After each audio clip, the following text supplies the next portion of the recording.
2 years ago, I faced some challenges with achieving a work-life balance after moving to a platform team. Despite not being explicitly expected of me, I assumed responsibility for completing tasks and accepting every request. I was going nowhere, and I eventually had to implement a set of stringent guidelines to ensure I could finish my work by 5 p.m. While not foolproof, it has proven to be effective for the most part.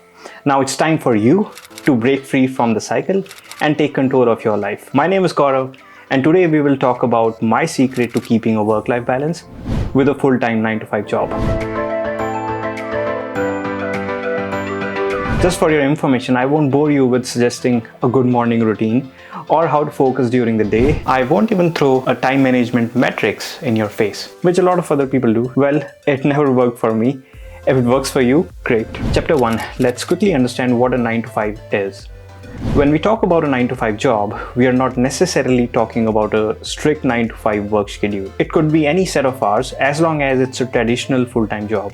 In fact, with remote work becoming more common, some people are opting for non-traditional schedules. However, the key characteristic of a 9-to-5 job is that it's a work you do for someone else. Whether you love it or hate it, you are not the direct stakeholder in the business you work for. This can impact your ability to make decisions and can also create challenges in achieving work-life balance. Working for someone else means you have to adhere to their schedule, their priorities, and their expectations, which can make it harder to find time for your own personal life. That's why it's important to understand what a 9-to-5 job really means and how it can impact your work-life balance. Chapter 2. Let's see why sticking to a 9-to-5 or a work schedule is so important. Let's explore 3 reasons. First, you need to earn a living. Unless you are super rich, you likely rely on your job to pay for your basic needs like housing, food, and healthcare. But money isn't everything, right? Regardless of how rich you are, you need a purpose. A job can give you a sense of accomplishment and contribute to your sense of identity and self-worth.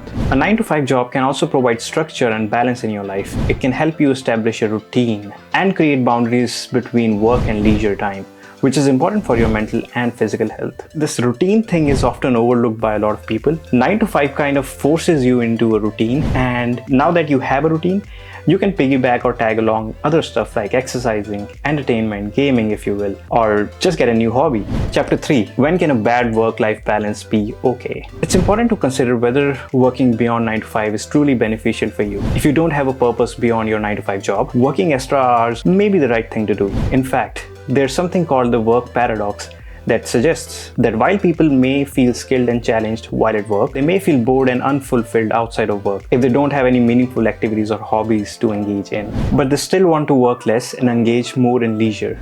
The idea is supported by a study conducted by Mihai Csikszentmihalyi in his book Flow. The study was conducted only over 100 men and women, working full-time at a variety of occupations for around a week. Since the sample size is small, it may not actually reflect the right trend, but the result is quite reasonable. I'd also like to mention this really nice quote from the book. "Blessed is he who has found his work, let him ask no other blessedness," by Sigmund Freud.